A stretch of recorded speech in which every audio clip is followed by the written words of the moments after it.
सबसे बड़ा नरेंद्र भाई का विचार एक ही है, परम वैभव भारत। कि जब गोधरा का कांड हुआ उसके बाद नरेंद्र भाई को एकदम अलग थलग कर दिया गया और पूरे 2004 में भी आडवाणी जी के पीएम वेटिंग में थे, लेकिन क्या हुआ, प्रचंड बुरी तरीके से भारतीय जनता पार्टी परास्त हुई। कि भारतीय जनता पार्टी पहले भी थी, संघ पहले भी था, लेकिन आखिर कमियां क्या थी जो भारत के अंदर में राष्ट्रवाद हमेशा हारता था। आप नरेंद्र मोदी विचार मंच बड़ा है या बीजेपी बड़ी? वो राजनीति का काम करते हैं, हम राष्ट्र नीति का काम करते हैं। कि अभी तक प्रधानमंत्री की कुर्सी से देश का व्यक्ति पहचाना जाता था और पहली बार ऐसा है कि हमारे भाई नरेंद्र भाई के द्वारा इस देश का प्रधानमंत्री की कुर्सी पहचानी जाती है। तो बीजेपी में लाल कृष्ण आडवाणी या मुरली मनोहर जोशी ऐसे जो दिग्गज जो थे वो साइडलाइन हो गए, इसके पीछे क्या वजह मानते हैं क्या? और आडवाणी जी के जीवन का सबसे बड़ा स्वप्न राम मंदिर वो आदरणीय नरेंद्र भाई पूरा कर रहे हैं। प्रधानमंत्री नहीं बने उससे पहले कि उनको वीजा भी नहीं मिल रहा था, तो वो उसके पीछे क्या? हमारे अघोषित स्टार प्रचारक राहुल बाबा श्रीनगर के अंदर में यात्रा की, युवाओं के अंदर में जगह जगह पर तिरंगे हाथ में थे। सारे विरोधी दल अब ये तो भूल जाएं कि 35 और 370 दोबारा लागू कर लेंगे। और बाबा तुलसीदास जी ने भी लिखा है कि भय भिन्न हो न प्रीत, इसलिए अजेय बनने के लिए हमें है, किसी पे विजय नहीं प्राप्त करनी है लेकिन हम पे कोई विजय प्राप्त न कर सके, ऐसे स्वप्न का भारत नरेंद्र भाई के स्वप्न का भारत बनने वाला है।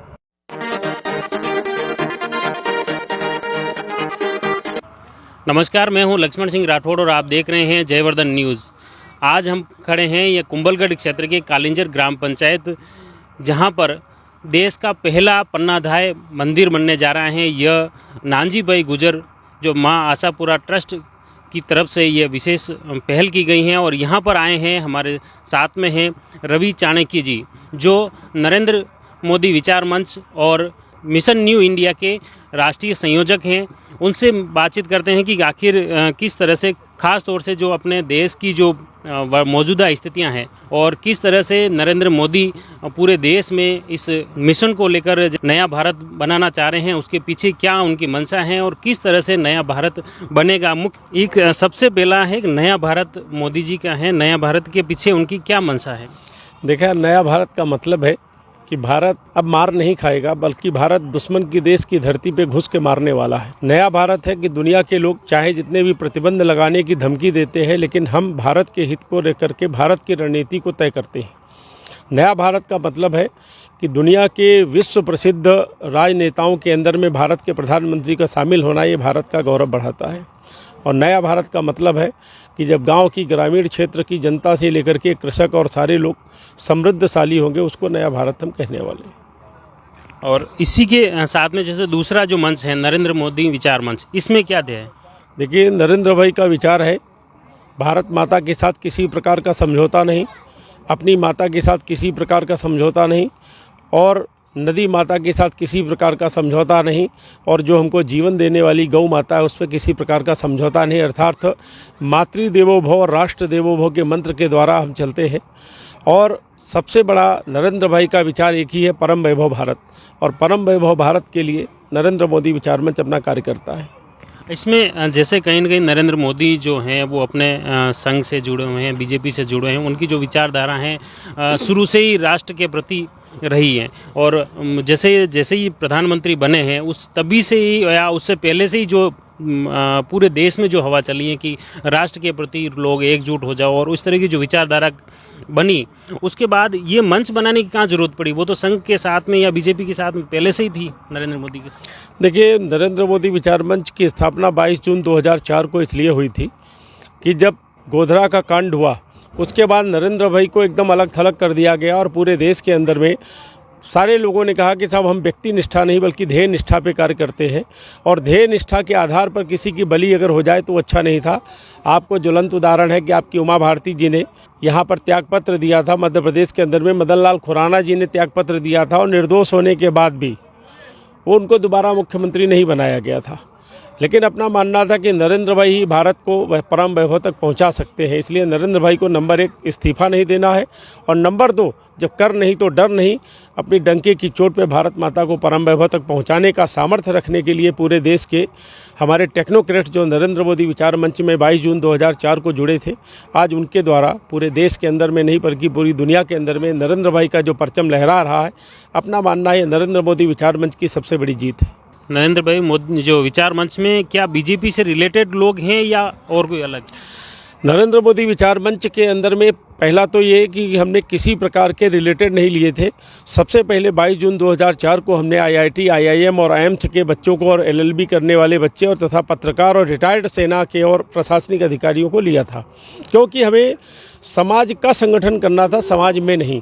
जो भारतीय जनता पार्टी के संघ परिवार के हैं वो तो 2004 में भी आडवाणी जी के पीएम वेटिंग में थे, लेकिन क्या हुआ, प्रचंड बड़ी बुरी तरीके से भारतीय जनता पार्टी परास्त हुई। जो राइजिंग इंडिया, शाइनिंग इंडिया आदरणीय अटल बिहारी वाजपेयी जी के समय पे चला था, और आपने भी देखा कि आज तक अटल बिहारी वाजपेयी जैसा किसी ने काम नहीं किया था। लेकिन क्या हुआ, परिणाम निकला कि भारतीय जनता पार्टी हार गई, सरकार से बाहर हो गई, क्योंकि भारत के अंदर में काम से ज़्यादा कहीं न कहीं प्रेजेंटेशन के द्वारा वोट मिलता था, ऐसा सिद्ध हुआ। तो अपने लोगों ने देखा कि भारतीय जनता पार्टी पहले भी थी, संघ पहले भी था, लेकिन आखिर कमियां क्या थी जो भारत के अंदर में राष्ट्रवाद हमेशा हारता था। उसका कारण ये था कि उनकी प्लानिंग नहीं अच्छी थी, उनका प्रेजेंटेशन अच्छी नहीं थी, उनकी मार्केटिंग नहीं अच्छी थी और उनका इम्प्लीमेंटेशन नहीं अच्छा था।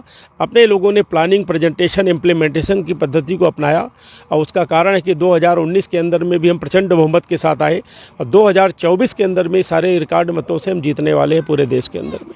आप जो ये प्रधानमंत्री की जो बने नरेंद्र मोदी और जो जीत हुई, क्या इसके पीछे आप नरेंद्र मोदी विचार मंच बड़ा है या बीजेपी बड़ी? देखिए, भारतीय जनता पार्टी एक राजनीतिक दल है। आप जानते हैं कि राजनीति के अंदर में प्रत्येक व्यक्ति एमपी, एमएलए, सांसद, धारासभ्य, संसद सभ्य बनने आता है, कारपोरेटर, सरपंच बनने आता है, लेकिन नरेंद्र मोदी विचार मंच का एक ही उद्देश्य है, मोदी पे ख़त्म और मोदी से शुरू। अर्थात नरेंद्र भाई जब तक देश के प्रधानमंत्री हैं तब तक नरेंद्र मोदी विचार मंच ये सब काम करता रहेगा। उसके बाद सिर्फ सेवा के कार्य में जाने वाला है, इसलिए बड़ा और छोटे की बात ही नहीं, वो राजनीति का काम करते हैं, हम राष्ट्र नीति का काम करते हैं। इसमें जो जीत का श्रेय, अपन जो बीजेपी पहले जो फर्स्ट बार आई और सेकंड बार आई, इसका पूरा श्रेय किसको देते हैं? क्या बीजेपी को भी जाता है या? देखिए, भारतीय जनता पार्टी पहली बार भी हमने कहा था कि पूरी दुनिया की मीडिया उस समय बनारस के अंदर में इकट्ठा थी कि भारतीय जनता पार्टी तो हर बार चुनाव लड़ती है, लेकिन 26 मई 2014 को अगर इस देश का प्रधानमंत्री बना है तो नरेंद्र भाई बने हैं। और भारत में हमें गर्व होता है कि अभी तक प्रधानमंत्री की कुर्सी से देश का व्यक्ति पहचाना जाता था और पहली बार ऐसा है कि हमारे भाई नरेंद्र भाई के द्वारा इस देश का प्रधानमंत्री की कुर्सी पहचानी जाती है। और हमें मानना है कि हम उनके भाई के नाते हमें गर्व होता है नरेंद्र भाई के ऊपर कि नरेंद्र भाई ने जो संकल्प लिया था कि सौगंध मुझे इस मिट्टी की, मैं देश नहीं बिकने दूंगा, और वो पूरा किया है। इसमें दूसरी बात है, जैसे बीजेपी में लाल कृष्ण आडवाणी या जैसे मुरली मनोहर जोशी, ऐसे जो दिग्गज जो थे, कहीं ना कहीं वो साइडलाइन हो गए। क्या इसके पीछे क्या वजह मानते हैं? क्या देखिए, ये जो बाहर के लोग होते हैं उनको नहीं मालूम होता कि एक हमारे यहाँ वैचारिक परंपरा होती है। हम भी संघ के रहे, हम भी भारतीय जनता पार्टी में संगठन महामंत्री रह चुके, पूर्वोत्तर में प्रचारक रह चुके। हो सकता है जो दायित्व काल को हमें दाढ़ी बिछाने का दिया गया आज हमें सिंहासन पे दिया जाए, कल को सिंहासन से हो सकता है हमको किसी बाथरूम को साफ करने के लिए दिया जाए, क्योंकि परिवार की चक्रीय परंपरा है। आज आदरणीय आडवाणी जी या मुरली मनोहर जोशी जी हमारे पिता तुल्य, बड़े भाई तुल्य है।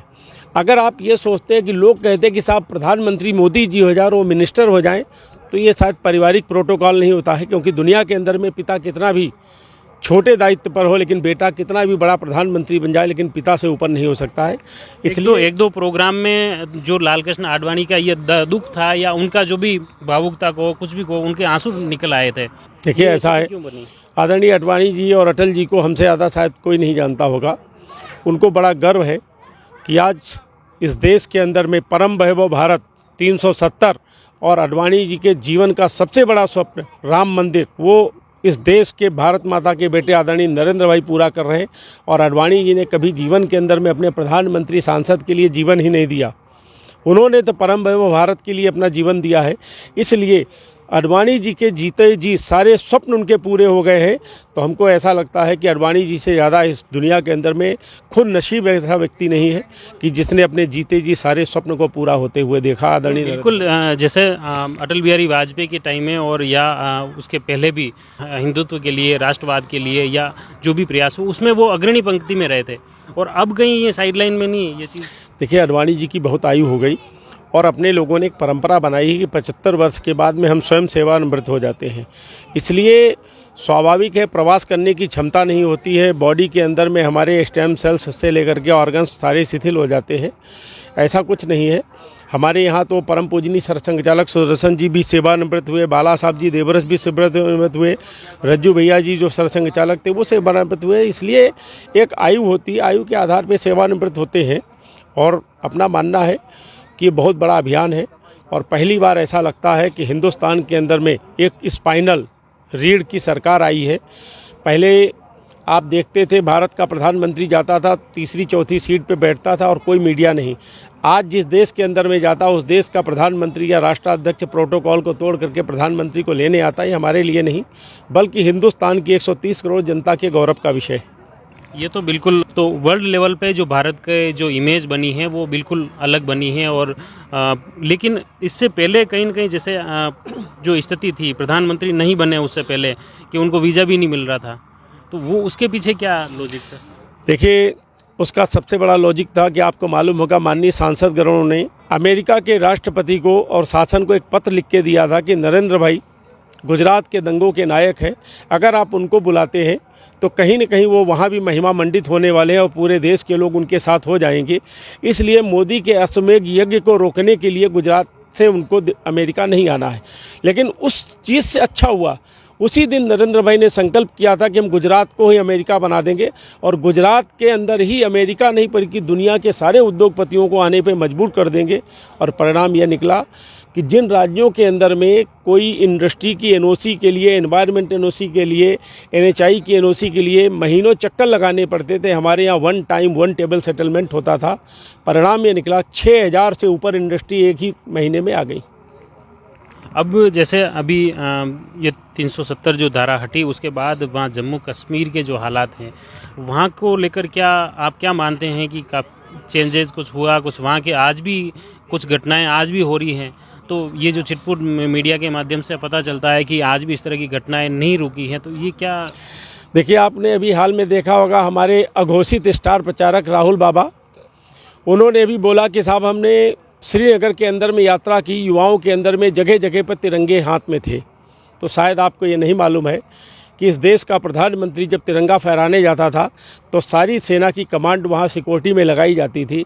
और अगर हमारे युवराज अगर वहाँ पदयात्रा करते हैं और बच्चों के हाथ में तिरंगा है तो शायद आपको समझ आ जाना चाहिए कि ये 370 और 35 से ख़त्म होने के बाद ये भारत के अंदर में बदलाव आया है।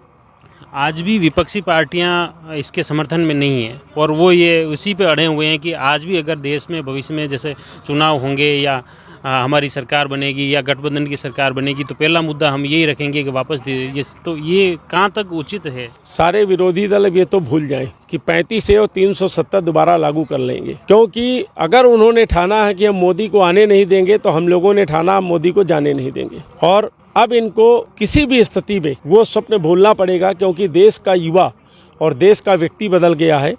अब ना वो हिंदू के नाम पे बंटना चाहता, ना मुसलमान के नाम पे बंटना चाहता है। क्योंकि अभी ज्वलंत का उदाहरण आपने देख लिया, टर्की हमारा सबसे विरोधी देश था, लेकिन जब उसके ऊपर आपदा आई तो सबसे पहला दुनिया के अंदर में भारत ऐसा हुआ कि 24 घंटे के अंदर में उसने रेस्क्यू अपना ऑपरेशन स्टार्ट किया। वो इसलिए नहीं कोई देश है या इसलिए नहीं कि मुसलमान है, इसलिए कि मानवता के कारण। और अपना मानना है कि नरेंद्र भाई मानवता युक्त भारत बनाना चाहते हैं और कृण्वन्तो विश्वमार्यम वसुधैव कुटुम्बकम का जो मार्ग लेके चल रहे हैं, पूरी दुनिया भारत को कहीं न कहीं दिल में रखने वाली है, अपने को ऐसा मानना है। अभी जो पाकिस्तान के जो हालात बने हुए हैं इसको लेकर बार बार प्रयास भी किए जा रहे हैं, वहाँ की सरकार प्रयास कर रही है नरेंद्र मोदी से बातचीत हो, मुलाकात हो, सहयोग हो, मदद हो, क्या इसको लेकर कुछ? देखिए, नरेंद्र भाई तो पूरी विश्व की मानवता जाति की रक्षा करते हैं और रक्षा के लिए तैयार हैं, लेकिन फ़र्क ये उठता है कि वो किस स्तर की हमसे मदद चाहते हैं। हमारे सेना के जवानों को मारते रहो, बॉर्डर पे घुसपैठ करते रहो और हमसे अपेक्षा करते हो किसी प्रकार की कि हम करेंगे, तो पहले तो आपको भाई बनना पड़ेगा और भाई के लिए दिल खोलने होंगे।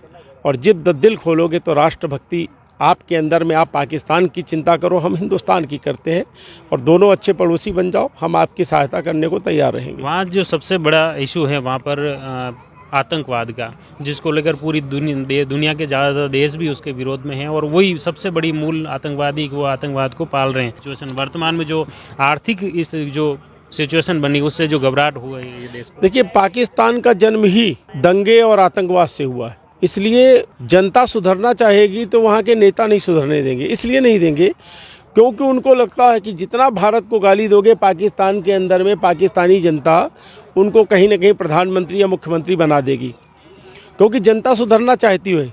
लेकिन वहाँ के अंदर में राजनेताओं के अंदर में उनको लगता है कि हिंदुस्तान को, प्रधानमंत्री को हिंदुस्तान को गाली दे दो और हमारी सरकार बन जाएगी। इसलिए जब तक उनकी नीति विकास की नहीं होगी, डिफेंस एंड डेवलपमेंट की नहीं होगी, तब तक उनका विकास भी नहीं होगा और कभी भी हमारे मुल्क के रिश्ते आपस में सही नहीं हो सकते हैं। क्योंकि आवाम सही हो, लेकिन अगर राजनेता ही नहीं सही तो क्या होगा। तो भविष्य कैसा देखते हैं? हमारा तो पहले दिन से 22 जून 2004 से एक लक्ष्य चल रहा, परम वैभव भारत, वो भी नरेंद्र भाई के सपनों का भारत। आज हम फार्मास्यूटिकल में दुनिया के अंदर में हम अपना नाम ख्याति बढ़ा रहे हैं। उद्योग में फार्मास्यूटिकल के आधार पे हमने वेपन्स में भी आज आपने देखा होगा कि तमाम हमारी ब्रह्मोस से लेकर के सारी वेपन्स जो आ गए हैं और अंतर्राष्ट्रीय स्तर पे हमारी सप्लाई और बिक्री चालू हो गई है। और पेट्रोकेमिकल में हमने हाइड्रोजन के ऊपर बहुत बड़ी उपलब्धि हासिल की है। तो कहीं न कहीं भारत दुनिया के अंदर में एक अभ्युदय का शिखर बनने वाला। लेकिन हमारा एक और पूरी दुनिया को संदेश है कि पूरी दुनिया पे हम राज्य नहीं करना चाहते, पूरी दुनिया के हम बॉस नहीं बनना चाहते, बल्कि पूरी दुनिया के मानवता के मार्गदर्शक बनना है हमको और लोगों के अंदर में प्यार की भावना हो। इस ताकत के साथ भारत को ताकतवर बनना है हर क्षेत्र में। और बाबा तुलसीदास जी ने भी लिखा है कि भय भिन्न हो न प्रीत। इसलिए अजेय बनने के लिए हमें है, किसी पे विजय नहीं प्राप्त करनी है, लेकिन हम पे कोई विजय प्राप्त न कर सके, ऐसे स्वप्न का भारत नरेंद्र भाई के स्वप्न का भारत बनने वाला है। बहुत बहुत धन्यवाद सर। ये थे हमारे साथ में रवि चाणक्य जी, जो कि एक तरह से मैं कहूँ कि सोने की चिड़िया का जो भारत था, ठीक उसी तरह परम वैभव पर जो ले जाने का मिशन है नया भारत और नरेंद्र मोदी विचार मंच का, वो किस तरह से प्रयासरत हैं, उसी को लेकर पूरे देश में इन दोनों ही मंचों का विस्तार हुआ है। और कहीं न कहीं ये पार्टी और उसके अलावा प्रधानमंत्री नरेंद्र मोदी के जो व्यक्तिगत दोनों संगठन हैं, दोनों मंच हैं, उसके ज़रिए आम जन को जोड़ने का यह मिशन चल रहा है। जुड़े रहिए जयवर्धन न्यूज़ के साथ। धन्यवाद।